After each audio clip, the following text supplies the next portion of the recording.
Bonsoir, notre intervention aujourd'hui intitulée Spinoza et la réalité, approche moderne. Introduction, qu'est-ce que comprendre un philosophe?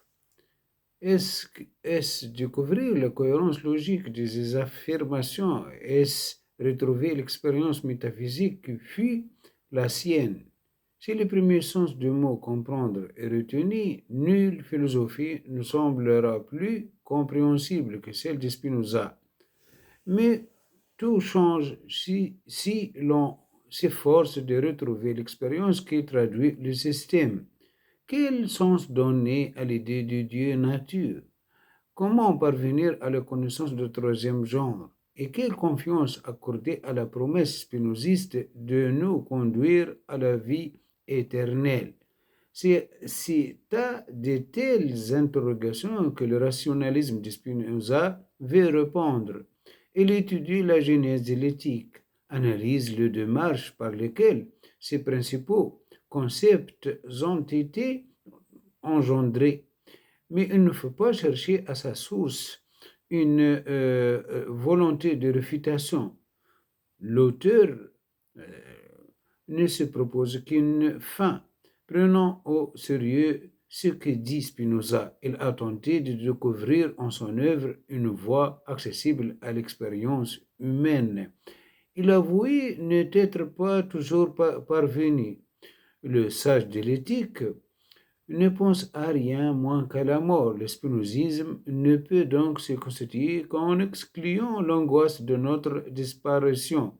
On peut en conclure que l'idée de la mort est étrangère à la vérité. Si au contraire on tient cette idée pour constitutive de notre conscience, il faudra admettre que la raison ne peut suffire à expliquer l'homme. Sur ce point, on doit choisir.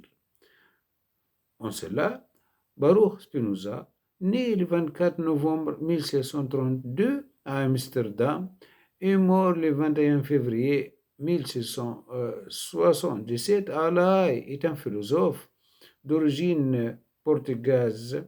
Il occupe une place importante dans l'histoire de la philosophie, sa pensée appartenant au courant de modernes rationalistes, ayant eu une influence considérable sur ses contemporains et nombre de penseurs ultérieurs. Spinoza était un rationaliste convaincu.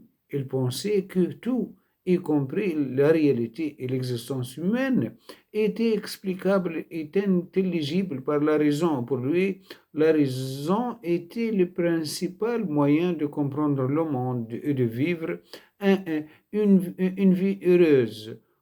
Voici quelques éléments clés de la rationalité chez Spinoza. Premièrement, le rationalisme comme principe fondamental. Spinoza est un des principaux représentants du rationalisme, un philosophe qui privilégie la raison comme principale source de connaissance. Deuxièmement, la raison comme moyen de comprendre la nature. Pour Spinoza, la nature est un système rationnel et la raison humaine est capable de la comprendre. Troisièmement, la connaissance comme source de la liberté. La connaissance rationnelle de soi et du monde permet de se libérer des passions et de vivre en accord avec la raison. Quatrièmement, la raison comme base de l'éthique. La raison est le fondement de l'éthique spinoziste.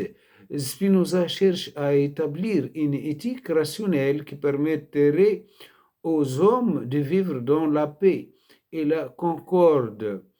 Cinquièmement, la raison comme moyen d'interpréter la Bible. Spinoza adopte une approche rationnelle de l'interprétation de la Bible en rejetant les interprétations théologiques traditionnelles. Sixièmement, la raison comme facteur d'unité et de concorde. La raison peut contribuer à l'unité et à la concorde au sein de la société en permettant aux hommes de trouver un accord sur les questions fondamentales.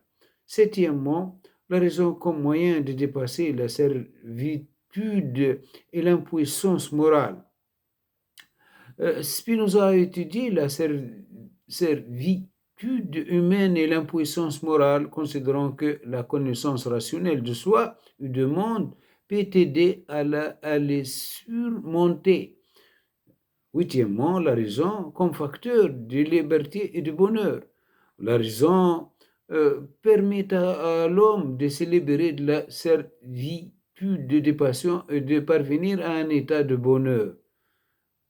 Neuvièmement, la raison comme moyen d'évoluer. La raison est un moteur de l'évolution de l'homme en lui permettant de mieux comprendre la nature et d'agir en accord avec elle. Dixièmement, enfin, la raison comme facteur de paix sociale. La raison est un facteur de paix sociale en permettant aux hommes de se comprendre et de vivre ensemble en harmonie. De là, Spinoza est le chouchou de notre époque, préférant l'éthique à la morale, critiquant l'aliénation religieuse, refusant de dévaluer la place du corps. Ce promoteur de la joie par la connaissance nous subjugue au point de ne plus questionner son idéal mathématique, son déterminisme, son vitalisme, sa négation du mal et de la liberté. Alors, osons l'impensable, mettons à l'épreuve la pensée de celui qui est devenu le gendre idéal de la philosophie. Spinoza a été le diable de la pensée moderne. Il est devenu notre nouvelle idole. Son nom a été plusieurs siècles durant le synonyme infamant d'athée, de matérialiste, de révolutionnaire, d'ennemi de la religion. Depuis quelques décennies, il est couvert l'éloge, qualifié de miracle, lui qui ne croyait pas aux miracles.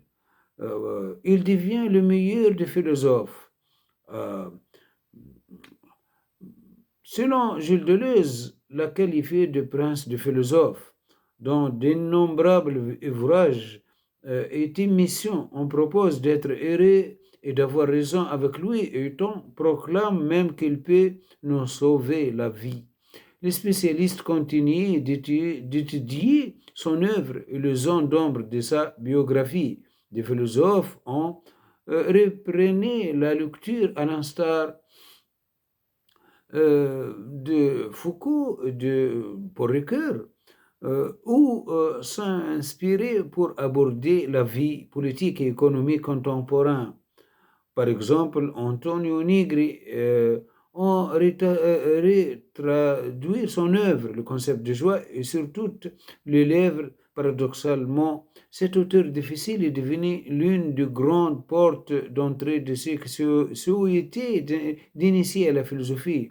Lire son ouvrage majeur, l'éthique, est devenu l'équivalent d'un ultra-trail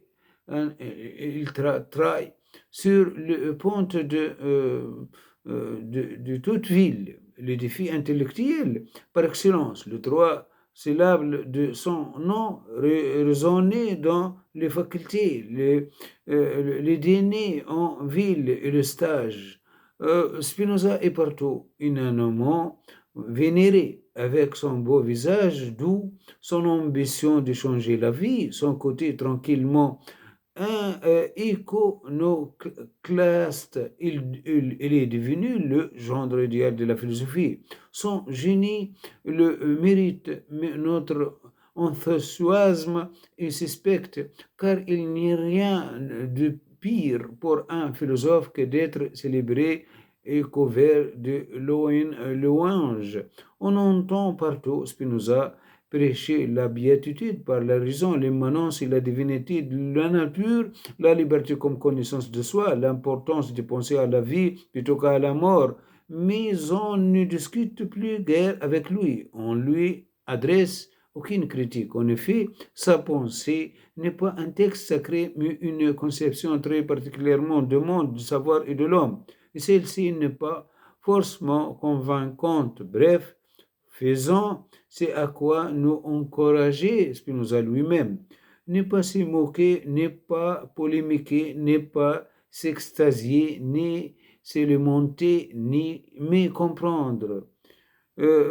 Comment expliquer la séduction qu'exerce Spinoza sur nous, considéré comme hérétique, dans une période d'orthodoxie, il est devenu l'un des grands modèles de l'esprit libre éduqué par la communauté religieuse. Il remet en cause le récit biblique, la théologie traditionnelle et est violemment exclu de la synagogue. En 1656, il doit déménager et s'installe dans un village où il exerce une profession de pointe. Les polissage de verre destiné à l'optique, mais sans occuper de postes universitaires engagés corps et âme dans la recherche philosophique afin de découvrir des biens authentiques loin de la quête de la richesse et des honneurs. Il édifie à main nue un système où tout se tient, inspiré par son aîné René Descartes, ennemi comme lui de la tradition d'Aristote. Il s'éloigne pourtant fortement de la méthode et des conclusions des Français. S'il entoure d'intellect novateur, il reste en marge durant toute sa vie, célibataire, menant un terrain de vie très modeste, publiant ses ouvrages avec parcimonie pour échapper aux persécution des autorités religieuses et civiles. Spinoza est un héros de la pensée. En philosophie, Baruch Spinoza est avec René Descartes et William Leibniz l'un des principaux représentants du rationalisme, héritier critique du cartésianisme. Le spinozisme se caractérise par un rationalisme absolu, laissant une place à la connaissance intuitive, une équivalence de Dieu pour la joie, une conception de la liberté dans la nécessité, une critique des interprétations théologiques de la Bible aboutissant à une conception laïque du rapport entre politique et religion. Conclusion, après sa mort, le spinozisme connaît une influence durable et fut largement mise en débat. L'œuvre de Spinoza entretient en effet une relation critique avec les positions traditionnelles de religion monothéiste que constituaient le judaïsme, le christianisme et l'islam.